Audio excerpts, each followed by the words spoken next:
بسم اللہ الرحمن الرحیم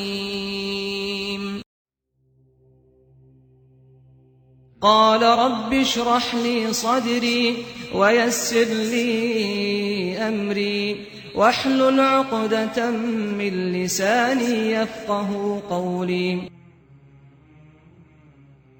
کہ رسول اللہ صلی اللہ علیہ وسلم نے فرمایا جب رمضان آتا ہے تو جنت کے دروازے کھول دیے جاتے ہیں۔ کہ رسول اللہ صلی اللہ علیہ وسلم نے فرمایا جب رمضان کا مہینہ آتا ہے تو آسمان کے تمام دروازے کھول دیے جاتے ہیں، جہنم کے دروازے بند کر دیے جاتے ہیں اور شیاطین کو زنجیروں سے جکڑ دیا جاتا ہے۔